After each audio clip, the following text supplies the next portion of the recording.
As the Gaza conflict continues, global attention is directed towards events in the Red Sea south of Gaza. This might escalate the Israel-Hamas conflict into a regional crisis that is already impacting the world economy. The Iranian-funded Houthi military organization in Yemen, which is Shia Muslim, offered Hamas and the Palestinian cause support after Israel invaded Gaza. The Houthis were unable to take part in the combat in Gaza because they were 1,600 kilometers from Israeli territory. They backed Hamas by threatening to strike any Israeli ship that approached their Red Sea territory in November 2023. This includes vessels flying the Israeli flag or carrying crews that are sailing to or from Israeli harbors. One other small flaw in the Houthi strategy was that they threatened to never stop attacking Israeli ships unless Israel ended its conflict with Hamas and withdrew from Gaza. The modern shipping company sector has a complex ownership structure and is quite sophisticated. Managing a fleet is a difficult task. Trade ships often transport goods from one nation to another. The ship's origin or destination and the fact that different nations own it might not have much in common. Suddenly, the individuals operating the ship could be from entirely different countries, and the ship itself might be carrying a different national flag. The Houthis chose to intervene, even though it is not always simple to determine which shipping vessels are acting in international waters as Israeli or not. The daring seizure of an empty car carrier in the Red Sea on November 19, 2023, marked the beginning of the strikes on Israeli ships. The Houthi attack occurred while the ship was traveling from Turkey to India. A military team wearing heavy armor flew onto the ship's deck by helicopter and swiftly defeated the crew. Houthi forces diverted the ship to Hodeidah, a port in western Yemen. Yemen's west is home to the port of Hodeidah. The owner of the ship, Galaxy Leader, was a UK dependent with a registered address in the Isle of Man, Japan. There were 25 Filipinos in the ship's crew, and the flag was waving over the Bahamas. Abraham Unar, a well-known Israeli businessman and tycoon with a current net worth of over $3.25 billion US, co-owned Ray car carriers with the ship's owners, the nations of Romania, Bulgaria, and Ukraine, and Mexico Galaxy Maritime Limited. The Houthis concluded that the ship was open to attack and hijacking, and that in the coming weeks and months there will be more such incidents. After that initial attack, the Houthis launched an inordinate number of missiles and drones into the Red Sea, affecting numerous cargo ships, as well as making repeated attempts at hijacking. The main sponsor of trade ships connected to numerous countries worldwide is Iran. Iran is the source of all the intelligence, know-how, and weaponry utilized in these operations, including drones and missiles. The Houthis were formerly a loose coalition of militias, but Iran has gradually converted them into a military force that resembles a state and is a serious threat. They currently have a large arsenal of guided anti-ship cruise missiles and hordes of low-cost explosive kamikaze drones that they use to take control of anti-air defense systems in the maritime environment. With Iran's help and their sheer numbers, the Houthis have developed into a potent and well-armed piracy force, unlike earlier pirate gangs that sailed from Somalia to loot commercial ships in the Arabian Sea. With their much more desired position, the Houthi pirates intend to cause damage to the global economy.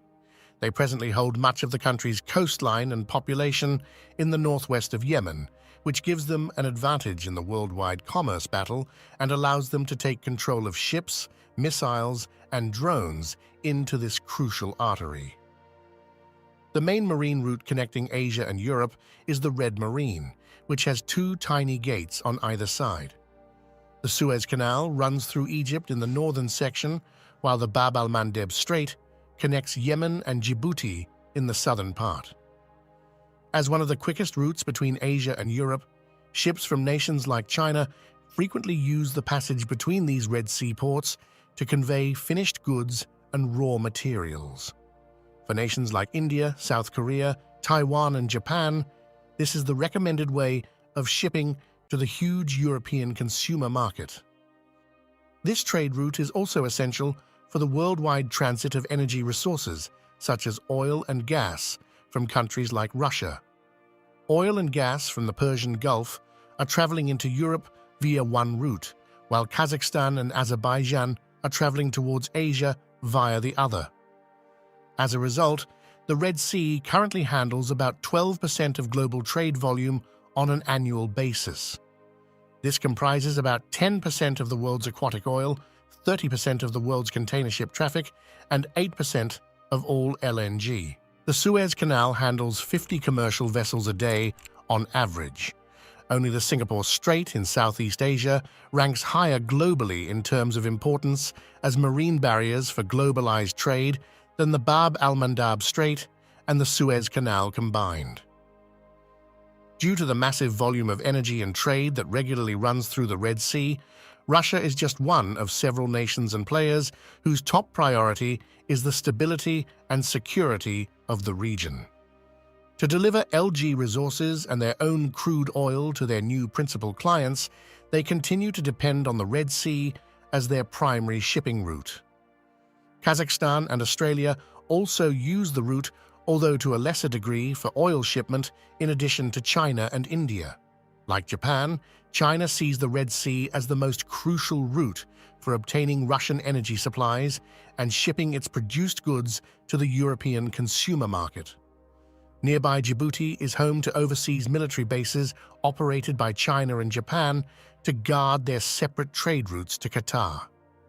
The Red Sea serves as the primary commercial route for exporting gas supplies to Europe, with alternative destinations being Saudi Arabia and the United Arab Emirates.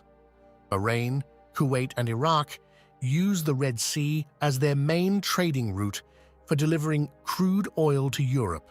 The Red Sea serves as their main commercial route via the United States, via which they import manufactured goods from Asia and energy supplies from the Persian Gulf. Washington wants to ensure continued shipping across the Red Sea to maintain the health of the global economy and the international system. Egypt has the most to lose when things go wrong and the most to gain when things go right, since it is in charge of the Suez Canal, which regulates this trade. Earlier times.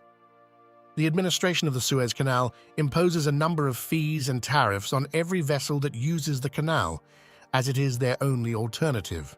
There is only one geographical route for ships to encircle Africa, and that is the other, slower route that goes around the Cape of Good Hope between Asia and Europe.